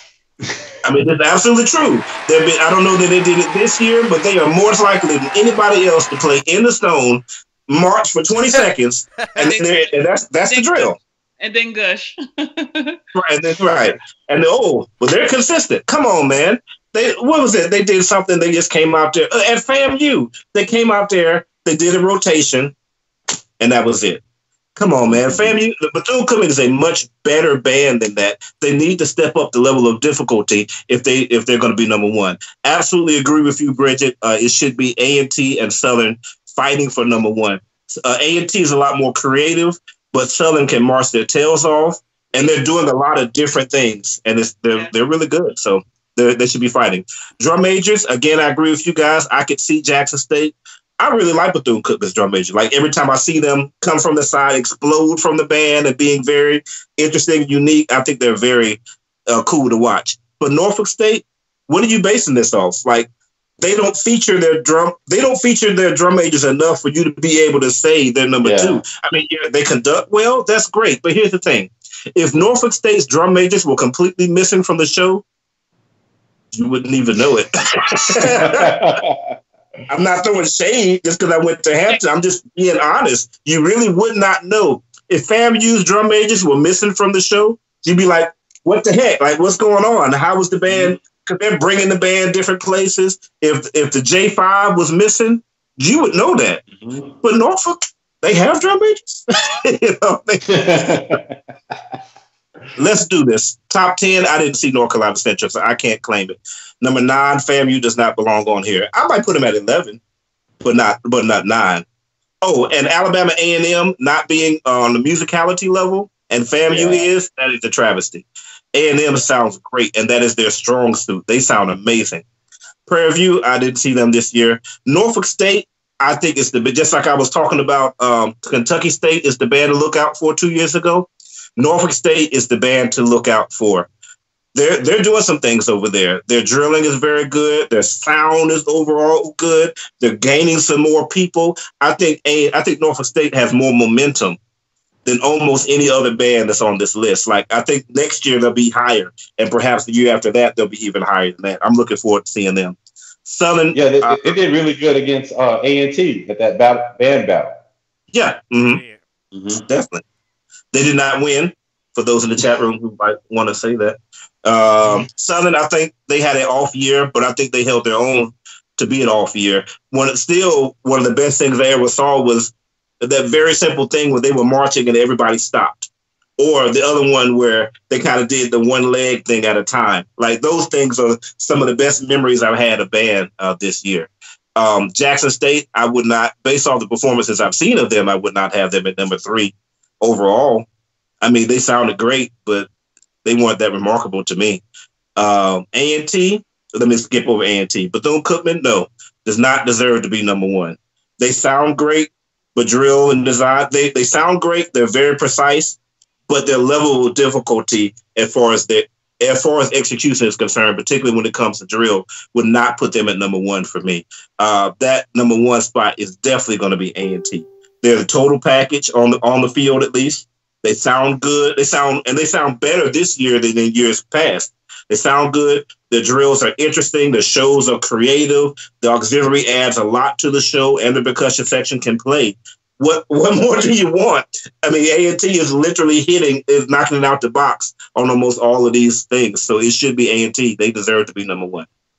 Before we leave that caption, we need to bring up microphone gate, because a lot of people are saying that, and I'm not necessarily stating this, but there is a lot of people out there who's saying that A&T has a different sound in person. In person than they do on their own Blue and Gold Marching Machine media recordings, as opposed to the in-person experience. Right. And so if you are watching their media clips, you may have a skewed view of their performance, or I mean, that's just what a lot of people think. Mm-hmm. Well, based off what I've been told, what you're listening to is the fact that they have mics all over the whole band, versus when you're listening to them in person, like you're standing at one spot. So you can only hear this much of the band versus being able to absorb the entire sound of the band. I mean, I didn't hear A&T this year, but having heard A&T as recent as last year, I wouldn't give any credence to that at all. A&T has this is what they said in the last year. They said their media team records, and they record the audio on one track and video by itself, and then they mix the two together to present the media. But sometimes, some people think there's some doubling going on in certain sections to recreate the sound, to change the sound of certain sections. I wouldn't. Well, I mean, that's not... being somebody that has heard A&T a number of occasions live, I wouldn't give any credence to that at all. I think A&T does have an amazing sound, and maybe the audio maybe captures that better, maybe, but I wouldn't say, as far as them tweaking the sound and let me get this in tune and that type of stuff. Nah, I wouldn't believe that at all. Yeah, they're probably not doing anything with in tune, but they probably are turning up the volume, because they are the MEAC bands. You got to add a little flavor. You got to add a little flavor. You know what I'm saying? There you go. Yeah. Free the cats. Free the cats out there, y'all. The problem is, see, the A&T's problem is they're playing with tone, intonation, balance, and technique. What do they think? I know. We just can't hear it. We just can't hear it. I'm waiting to hear it. They just got to turn it up. They got to turn up volume a little bit. And let's just look at this real quick. The band judging criteria, since you want to bring it up, for drill and design, intervals and spacing, creativity. Really? For drill design, creativity. I agree. And timing, definition of patterns, showmanship. But really? If you do look at those captions, tell me this. Somebody explain it to me. In any one of those captions, those are 5 captions. Which one of them that Bethune-Cookman would not be number 1 or number 2? Just look at the caption. Let me see here. I mean, they're going to be number 1 or number 2 in every caption. Drill and design. I don't think drill, because they do it when they want to. So I would say, but you got to look at what it says under drill and design: intervals and spacing, marching style, precision and timing, definition of patterns. That could be anybody. Instrument carriers, showmanship. Like that's what I mean. When you look at Cookman, though, it's going to be perfect. That's why I say throw the whole poll away, because every band categories. Like, for real, let's be honest, the polls are trash. The polls are trash. Every band can fall into these categories. You telling me all the other bands didn't have good spacing? You telling me a band like Tuskegee or somebody didn't have good spacing all the way? Right. Oh, we can't definitively say that. So that's I don't like the poll. Over a poll that's really not even valid. The poll isn't valid because you haven't seen everybody. We haven't seen everybody. The other teams haven't seen everybody. So it's so hard to accurately say. We can say based upon what we've seen, we feel that these bands or whatever, but then we still throwing shade to the other bands. There's so many other bands that are out there that don't even get a shot because one, you're not friends with other, you're not, it's so much bias going on there. You're not in the good old boy network. Like, who hears somebody talking about Kahoma College, whoever they are? They got a band too. I didn't even know they had a band, but they're not kind of in the they're not in the network in the loop. Now I'm going to look for them. I'm going to try to go see them because now we know they have a program. So we have to be careful. We have to be careful of these polls. That's what I don't like about the polls, because where it says, yay, we're celebrating one band, we're also discrediting so many other bands, and we're keeping the same bands in the highlight all the time. Yeah. If I see another Southern clip, if I see another Jackson clip, if I see another A&T clip, I mean, they're controlling their narratives because they have good media teams, but still there's so many other people that we need to be seeing and looking at and giving credit to those directors that are working. But I think the polls are unfair. I really do. Julian White is not going to tell me that my band is not as good as another band. You don't know my program. Like, really, who are you to do that? That's not right. I don't care. You can be whoever you want to be. Dr. Harold Horton, until you come spend time with my program, whoever they are, or what all these other programs, then your opinion doesn't matter to me. And I know these FAMU alumni are probably gag on. Yes, I said it. Like, that's a whole nother conversation. Not the end all be all. Like, I don't like it. I know people will disagree with me. I don't really care, but they're not the end all be all. We're discrediting so many other programs. Like, I haven't heard anyone talk about Grambling. Grambling had a good year this year. Well, Grambling sounded really good, and I have yet to hear Grambling. They didn't show up in anybody's polls. No. But yet and still they had a really good year this year. So whatever. We can keep going on about these polls. I'm gonna watch this game while y'all keep on fussing about the poll. I do want to say about the poll. I know that some years back, I think Rashad, I can't remember who we talked about it, but we actually talked about highlighting each specific program, like go by conference, and then talk about each specific program. For me, I guess, in all, I wish that ESPN, I wish there was more of that concentration to kind of highlight the bands, because I think that's what they're trying to do with the polls. But Bridgette brought it up, and someone else in the chat room brought it up. Next thing you know, we start saying the same schools over and over again. It's something that I was trying to avoid even with this show, where it's like, man, I don't necessarily want to talk about Southern and A&T every week, because everybody and their mama is already talking about Southern and A&T every week, So I wish there was more, I guess, resources. I would love for them to tell us who all the directors are, who all the judges are. And then how are they consuming the data? Like, is it all videos? Are they visiting? Are they following one program throughout the season? I would like a little bit more, I guess, transparency in how they're coming up with the numbers. Because, again, we've talked about band polls year after year. I asked you guys this question last year, and it always comes down to some type of bias. You know what I mean? But at the end of the day, I guess the highlighting of all programs, or like Bridget saying, come spend time with my program and my director, it would be nice to see a little bit more of that. If ESPN is going to focus on it, I would like to see more of a highlighting of the programs. As far as the list goes, I was happy that Jackson State was just near the top. That's all I was really caring about. So, top 3 is straight. That'll be straight.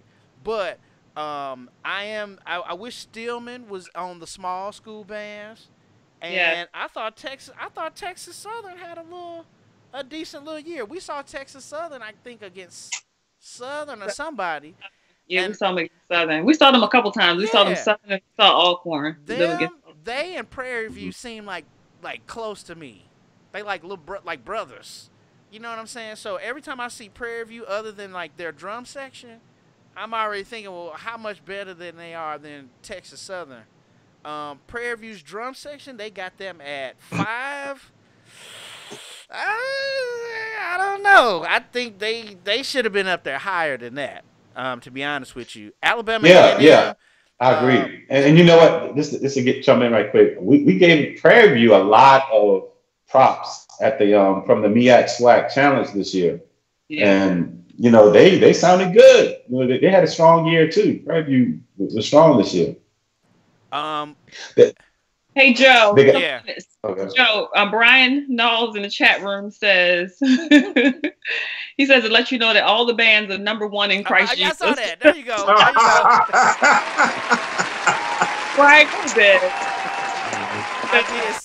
I did see that. Right, no, go to bed. You sir. Wait a second. Speaking of that, Rodney said I hadn't seen A&T this year. Rodney, did you miss him? What are you talking about? You said that.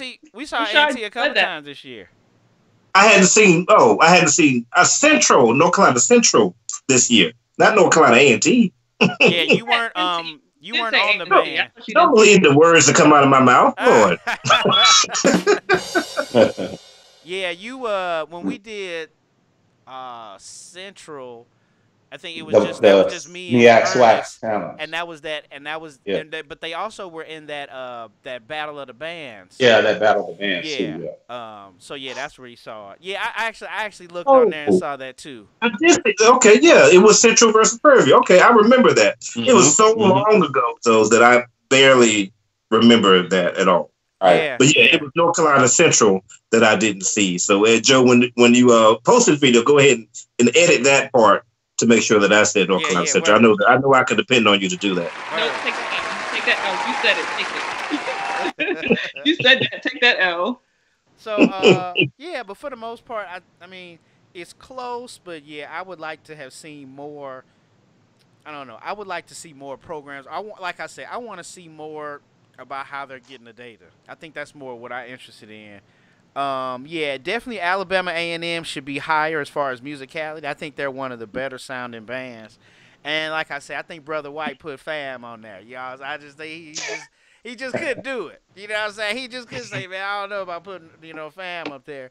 But they did sound good when they were out here, but I don't think that they were competing with the top 10 programs. You close, Fam, but yeah, I just don't think they was a top 10 band this year. Plus, their drill is horrible, and that's a tradition. They might have the greatest drilling Fam band of all time, but they still look like ants running around on the field. It's just horrible. Fam. Oh my gosh, they do that follow the leader drill stuff. It's terrible. Yeah, whack, super whack. It's terrible. It's like one big. It's like ready. Everybody get your spot. You got 20 counts. Go. Yes, yes. Doing. Super whack. So yeah, I don't like that. But shout out to North Carolina Central and Brother DeLynn. Shout out to you, man. At least for making the list. You know what I'm saying? Shout out to him. He was my fellow white shirt brother in '96 at Johnson C. Smith. Me and DeLynn. You know what I'm saying? And then lastly, the only thing, Tennessee State. I feel like they're just an underrated program. But y'all just need to get in a conference or something. I'm tired of y'all, like, whatever y'all doing, because y'all get thrown out of everything. Y'all need to join everything. Yeah, because Hampton about to be in the same boat. And Hampton, too. Yeah, you're right. Hey, that's all right. We're going to Italy next year, so you'll represent for the Italian. We'll let them love us. Arrivederci. Shout out to Hampton for getting that opportunity. Shout out to Hampton for getting that opportunity. I saw that, and that is outstanding. Like we said, rising tide raises all ships. So the force is going to Italy. Over there to mess around with the Pope. Awesome. You know what I'm saying? So that'll be really exciting. So shout out to Brother Jones and Rashad and all you Hampton alumni. Also, Hampton is celebrating because the girl, what's this, Monet Davis? Monet Davis going to Hampton to go play softball, y'all. Yep. Oh, that's really exciting. I don't know if people saw that, but she was the little black girl, I think, from Philadelphia, and she was a little girl out there striking out a whole bunch of dudes in the Little League World Series. Yeah, so that was really cool to see. She's going to Hampton, so that's exciting.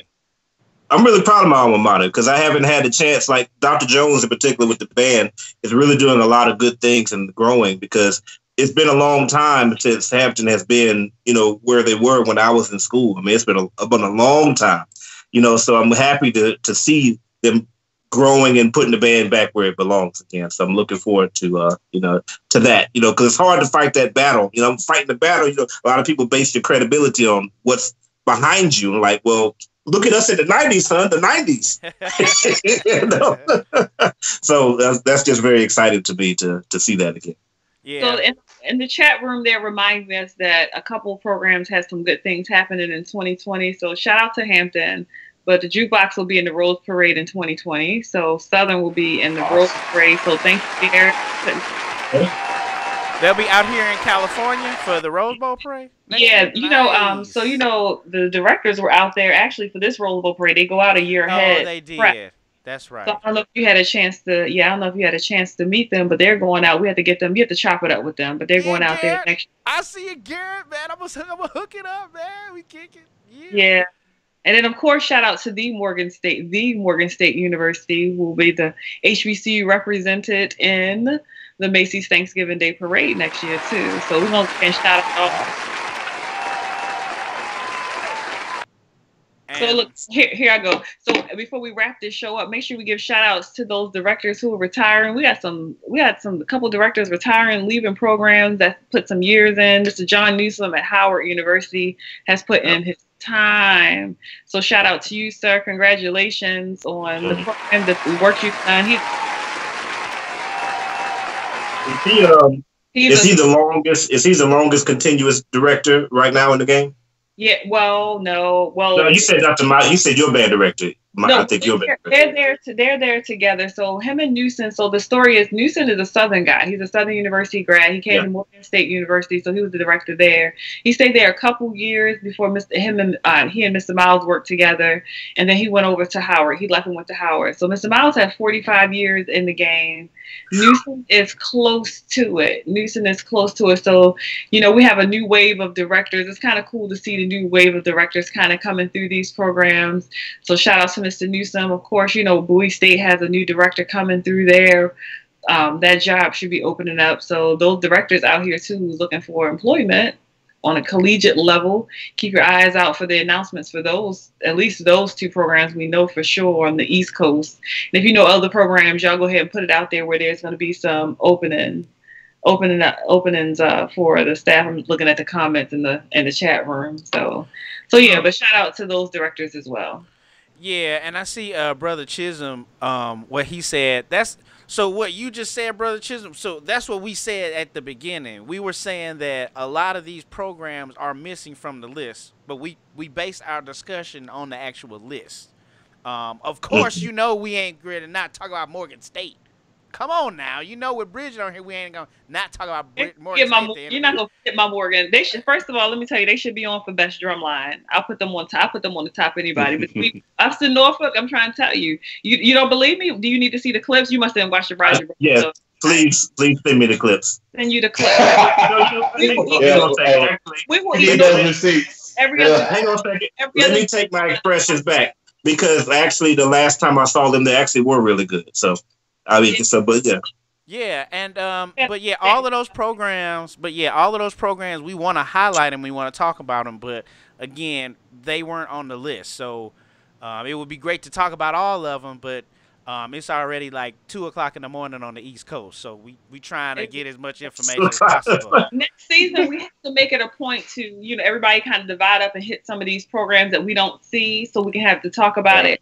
But one of the conversations, I'm going to say this real quickly, one of the conversations we had at Midwest was about people developing their media teams. Brother Garrett, it's time. He said he was talking about getting a media conference together, because these programs that are not getting exposure is because you're not on the web. You have to get your media teams out there to really, so we can see the footage, because we can't make it to everything. We got job lives, careers, and we broke. Let's be honest. So when you have your media teams out there, it does help people to be able to see, and you can kind of control your narrative, what you kind of put out there versus cell phone footage. So get your media teams together, reach out to some of these people, or hopefully some of these band directors will reach out to some of the people who are doing good work to help them develop their team. So you have people like Garrett, you have people, so the Southern team, the A&T team, you have Killer Kev, Showtime Webb, whoever he is or her is or whatever it is. The Alcorn State team. Make sure you have the Alcorn State team at the concert. Alcorn got some issues. I'm not gonna throw shade at Alcorn. They got some things going on, so we're just gonna pray for Alcorn. Y'all hang in there. I'm not gonna shade at them, but there's a lot of programs that have some good media teams. So all these programs that we're not seeing, they got a list going. Central State, Langston, Bowie, Livingstone, Shaw, St. Augustine. Come on, y'all gotta put your footage out there, so we'll have opportunity to see you. Put your schedule out there, so we can get by and see you as well. Yeah, I think we talked about that on the show before, and I said it would be nice to have some type of conference out this way and like have it in Vegas or in LA. Why would I come out there to you? We all on the East Coast. Bring your tail. But it's played over there. Y'all gotta come to the West Side. You need to get you a cheap Spirit flight and head on over this way. Stop playing. Ask Brother Snipes and them. The weather's better out here. Everything. You are wearing the Johnson C. Smith shirt right now, so Smith, 3,000 miles. You know what I'm saying? That's what I'm saying. But y'all gotta check it out. It'll be good for y'all to come to the West Coast. Then we gotta recruit and spread the HBCU love out here on the West Coast because we got to get more students from over here, over there. You know what I'm saying? So, yeah, it's just natural that it's just be on the West Coast. You know what I'm saying? I hook y'all up with funding. I'll raise some money. I'm going to start washing some cars or something so y'all can make it out here. All right. You say washing some cars. It's easier for us to send you. We can get you a $100 Spirit flight. We'll send you over here to us. I'm scared of Spirit. I'm scared of Spirit. All right, y'all. So I guess that kind of wraps it up. Essentially, we kind of said our 2 cents about the poll, but I guess we kind of said what we felt. One thing, let me see, just a couple things that had jumped out to me in closing. I did want to say that this year, one thing that jumped out to me was the dance of the year. I believe that was the chicken kick or the shoot. As they call it, the shoot. Chicken kick. I like that. That dance got everybody hyped. I mean, if you did it, it got the whole stadium crunk. So the shoot was like the best dance. The song of the year was Booed Up. I shout out to Bridgette. Booed Up, the greatest song of 2018. Was it that or Mambo? Oh, Mo Bamba was tight. Yeah. Mo Bamba was tight. According to Rashad, that was the loudest song he's heard in his life. I believe he said. You don't remember you said that, Rashad? You was like, I think I did say that with Southern. Yeah, it's the loudest thing I've heard in my life. So I've never heard Rashad say that. So yeah, that is a good point. I think the halftime show of the year was "This Is America." With Amen. You know what I'm saying? That, yeah. We need to clap that up. That's an amazing show. It was a show. Go viral, for real. That was a good show. And then disappointment. Hold up. Yeah. I was about to say, what was the blooper reel of the year? Was it Alcorn, Alabama State, or? It had to be Alcorn because they were on the biggest stage, and then they had all these excuses at the end about how they couldn't do anything. I don't want to hear all that Alcorn. You on the biggest stage of our season, and you showing up like that. Oh, you're supposed to be representing the swag. You will never win. You know what? If your football team wins, we're not taking your band next year. Just for that performance, we're taking someone else. That's what we're going to do. Now we're going to be more than happy to fill that position. Yes, that's what I'm saying. And then the disappointment of the year to me was Grambling and having church up in here during the battle.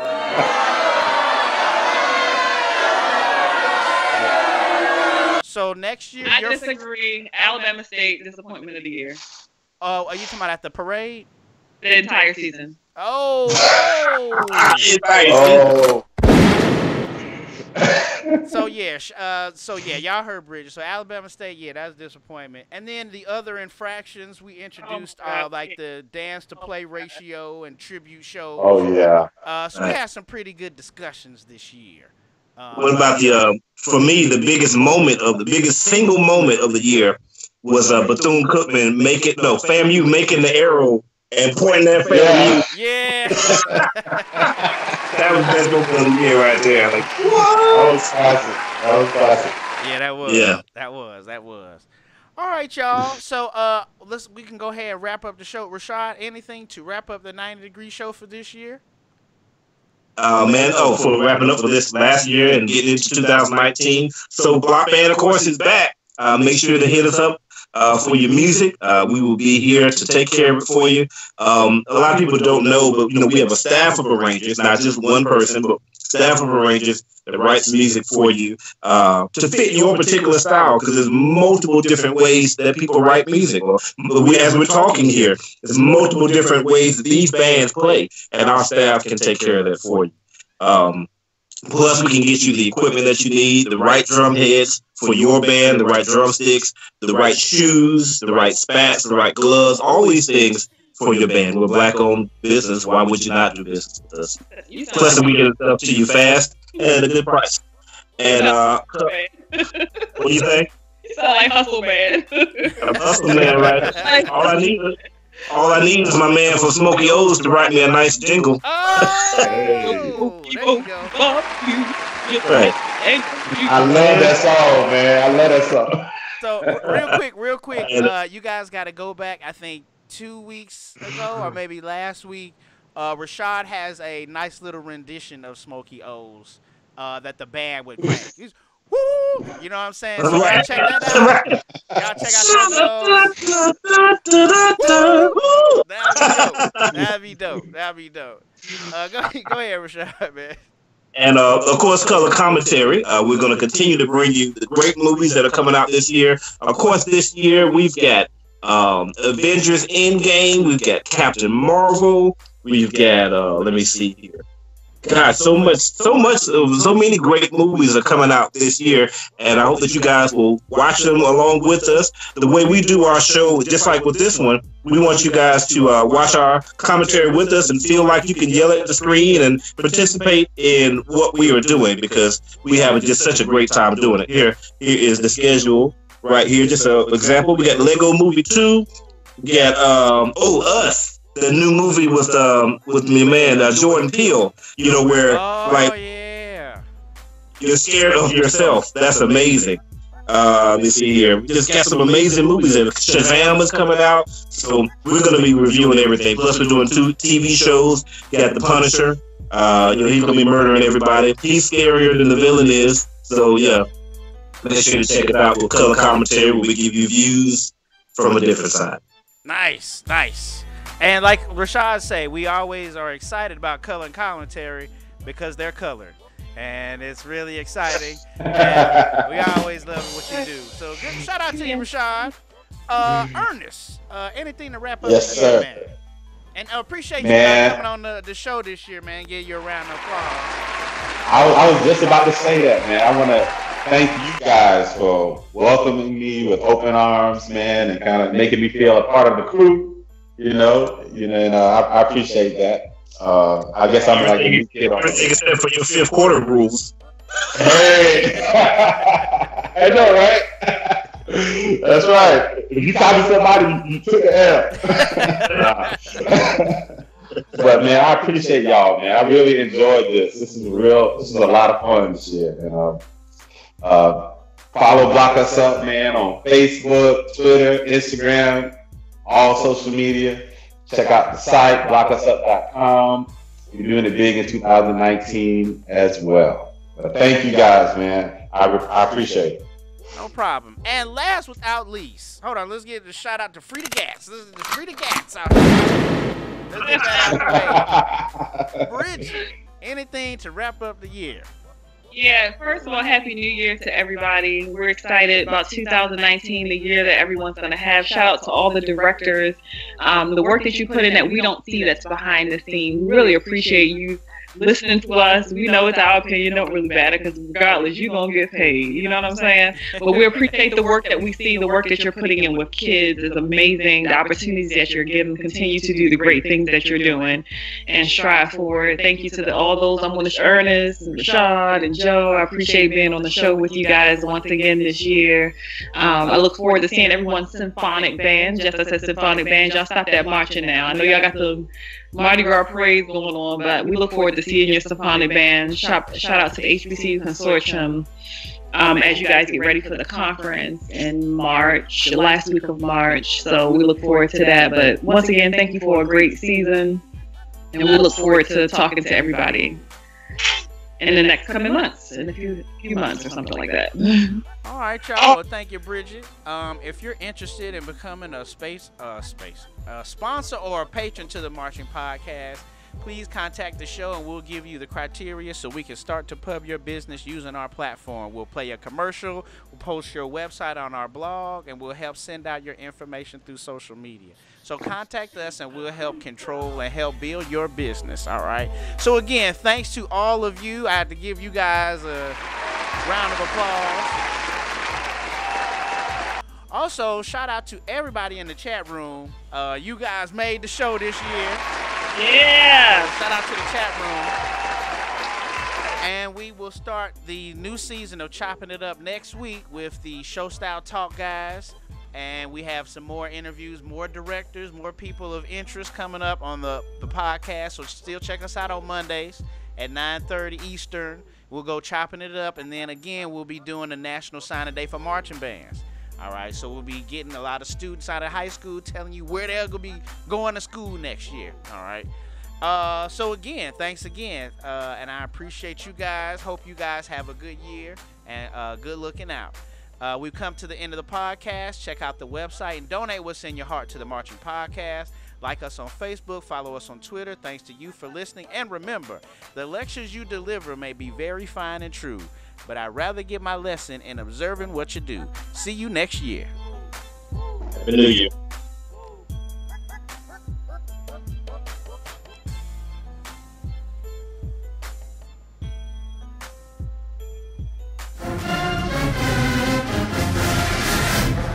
And that's it for the 90 Degree Show for this week. Tune in next week with Joe Beard, where the marching band battles continue.